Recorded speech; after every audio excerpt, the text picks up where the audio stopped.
भगवते वासुदेवाय. श्लोक 36 आणि 37.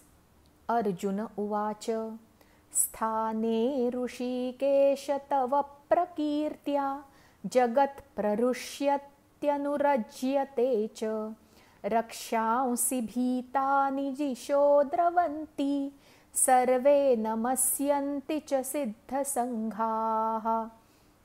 कस्माच्च तेन न मेरन्महात्मन् गरीयसे ब्रह्मणोऽप्यादिकर्त्रे अनन्तदेवेश जगन्निवासत् त्वमक्षरं सदसत्तत्परं यत्.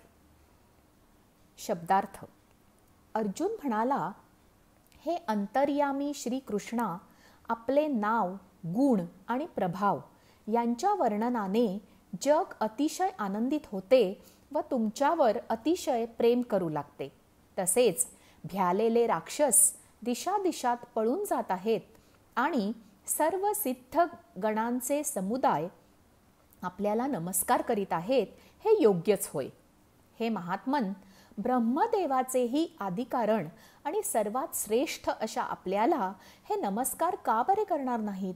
कारण हे अनंता, हे देवाधिदेवा, हे जगन्निवासा, जे सत असत व त्या पलीकडील अक्षर अर्थात सच्चिदानंद घन ब्रह्म आहे, ते आपणच आहात. भावार्थ. येथून पुढचे 20 श्लोक रोज म्हणा आणि मनन करा असे गीता शिकवताना आमच्या बाईंनी सांगितले होते. ते आर्ततापूर्ण आहेत. अर्जुनाला आत्मभान आले याचे वर्णन यात आहे. अर्जुनाचा गोंधळ झाला होता. विचार दिशाहीन झाले होते. मन भरकटले होते. ते विश्वरूप दर्शनामुळे स्थिर झाले. अर्जुनाला वाटत होते की युद्ध कसे करू, पाप लागेल, मला वाईट वाटतंय. धर्म, कर्म, ब्रह्म, ध्यान, ज्ञान, विज्ञान सगळं सांगून झालं. म्हणून निर्वाणीचे सांगितले की तू आलास तर तुझ्यासह आणि नाही आलास तर तुझ्या विना युद्ध होणारच. काय होणार ते ठरले आहे. ते तसेच होणार. तुझ्यावर काही अवलंबून नाही. आता माघार शक्य नाही आणि योग्यही नाही. मीपणा आपला घात करतो. रावणाचा विनाश त्याच्या अहंकारामुळे झाला. मी म्हणेन ते, मी म्हणेन तसं, मी म्हणेन तेव्हा व्हायला हवे, याने अधपतन होते, निराशा येते. असा स्वभाव असेल तर लोक गरजेपुरते जवळ येतात आणि काम झालं की दूर जातात. लाचारी आणि शिरजोरी दोन्ही टाळायला हव्यात. आराम आणि काम दोन्हीला मर्यादा हवी. आयुष्यात समतोल महत्त्वाचा आहे. त्यासाठी आत्मपरीक्षण करायला हवे. भगवंताचे सामर्थ्य बघून अर्जुनाच्या विचारांना दिशा मिळाली. सूर्य उगवला की अंधाराचे राज्य संपून सगळीकडे प्रकाश पसरतो. एकदा खरे काय ते कळले की आपण योग्य विचार करतो, चुका सुधारतो, स्वतःला सावरतो, आजूबाजूच्या लोकांची मते जाणून घेतो. खूपदा लोकांचे विचार ऐकले तरी बरे वाटते. एकमताने सगळं होत नाही. वाद आणि मतभेद असतातच. पण म्हणून एकाने बोलायचे आणि बाकीच्यांनी ऐकायचे असे योग्य नाही. प्रत्येकाला त्याचा मान मिळायला हवा. अर्जुन एकटाच पांडवात पराक्रमी नव्हता. ऐन युद्धाच्या वेळी त्याने माघार घेतली तर युद्ध थांबेल असा विचारच चुकीचा होता.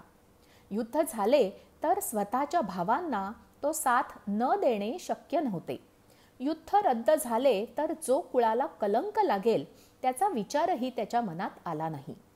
अहंकारामुळे अविचारी आणि अविवेकीपणा निर्माण होतो. माणूस फक्त स्वतःचा विचार करतो जो घातक असतो.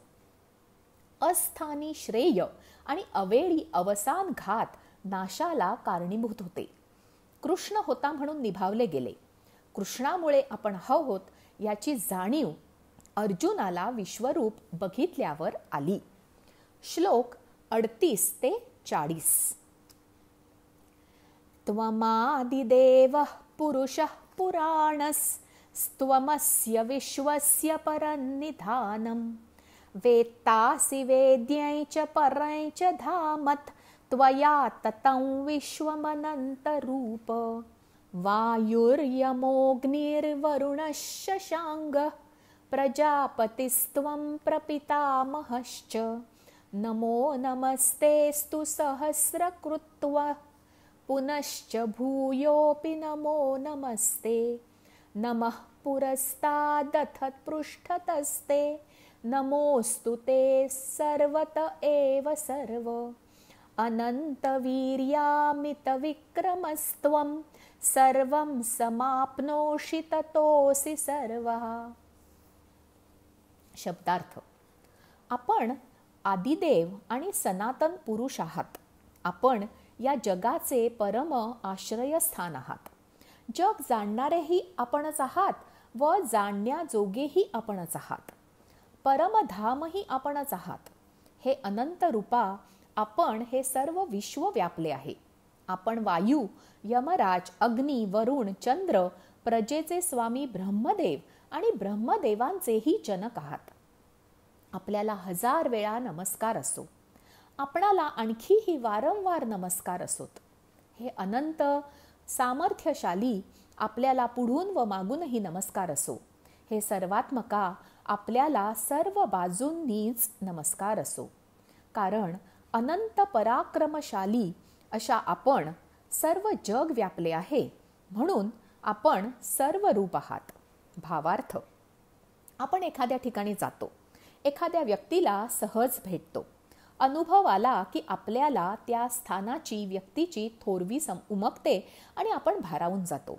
साध्या दिसणाऱ्या राहणाऱ्या व्यक्तीचा व्यासंग, कला, हुशारी, कर्तृत्व बघून अचंबित व्हायला होते. अध्यात्माच्या मार्गावर अशा पाऊलखुणा वारंवार दिसतात. साधेचेच मंदिर असते. माथा टेकल्यावर तिथल्या वातावरणात भाव समाधी लागते, मन शांत होते, खूप उत्साह वाटतो. संतांची कार्यभूमी असते. फिरायला म्हणून जातो आणि त्यांचे अचाट कार्य बघून भारावून जातो. एखाद्या मठात एखादी सामान्य वाटणारी व्यक्ती बसलेली असते. ती 2च वाक्य बोलते, पण त्याने आयुष्याला कलाटणी मिळते. एखाद्या योग्याच्या दर्शनाने अनमोल ठेवा मिळून जातो. उगाच कोणाच्या मागे जाऊ नये आणि कोणाचा अपमानही करू नये. खूपदा समोरच्या माणसाची योग्यता ओळखू शकत नाही. सौजन्याने बोलावे, अगत्याने भेटावे. कोणता दगड स्पर्शाने लोखंडाचे सोने करून जाईल हे सांगता येत नाही. देव सगळीकडे असतो पण दिसत नाही. जसे आपण फोनवर बोलू शकतो, पण त्यासाठी नेटवर्क लागते. नुसत्या फोनवर बोलता येत नाही. अशी ऊर्जा मिळून जाते प्रयत्न करत राहायचं. श्लोक 41 आणि 42.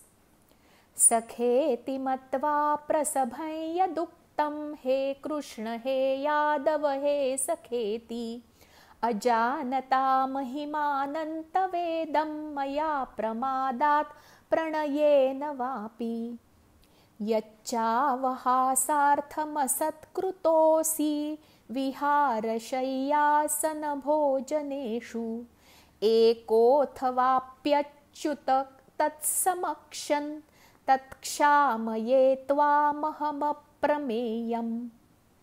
शब्दार्थ.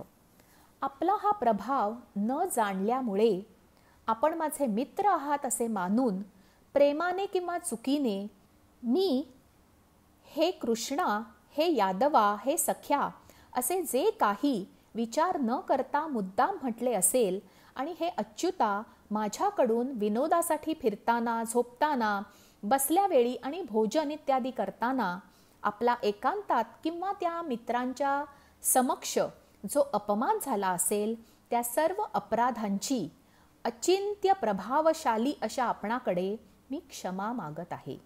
भावार्थ. सत्ता, ज्ञान, संपत्ती असेल तर माणसे नकळतपणे ताठ्याने वागतात. जवळ थोडेही काही विशेष असेल तर समोरच्याला काही कळतंय, त्याचाही मान राखायला हवा असे वाटत नाही. पण काही थोर माणसे इतकी साधेपणाने वागतात की त्यांची योग्यता लक्षात येत नाही. जी आपली लोक असतात त्यांचे मोठेपण आपल्याला उमगत नाही. त्यांनाही आपल्याकडून मानाची अपेक्षा नसते. जवळच्या लोकांना आपण गृहीत धरतो, त्यांचे कौतुक करत नाही. ते आपल्यासाठी किती महत्त्वाचे आहेत हे सांगत नाही. आपलं चुकलं तर माफीही मागत नाही. त्यांचं बरोबर असेल तर त्याचे श्रेयही देत नाही. आई आपल्यासाठी खूप काही करते. आपण कधीतरी तिला दमली असशील म्हणतो का? बाबाही थकतात. त्यांना विरंगुळा म्हणून एक पत्त्याचा डाव त्यांच्याबरोबर खेळतो का? त्यांना आवडणारे काही करतो का? बायको घरासाठी मेहनत करत असते. नोकरी, घर, सणवार, पाहुणे सगळं सांभाळत असते. तिला दिवसभरात पाणी किंवा चहा हातात देतो का? नवरा जर काही कौतुकाने करत असेल तर त्याचा पसारा न वैतागता आवरतो का? आपल्यामुळे कोणी दुखावले गेले तर आपली चूक कबूल करायला हवी. साध्या गोष्टी असतात पण त्या लक्षात येत नाहीत. आपण हे साधे क्षण अनुभवत नाही. महिन्यात एकदाच पूर्ण चंद्र असतो. एरवी जे चांदणं असतं त्याचाही आपण आनंद घेतो, तसं रोजच्या आयुष्यात साध्या घटनाही लक्षणीय करता येतात. आजचे निरूपण इतकेच. जय श्री कृष्ण.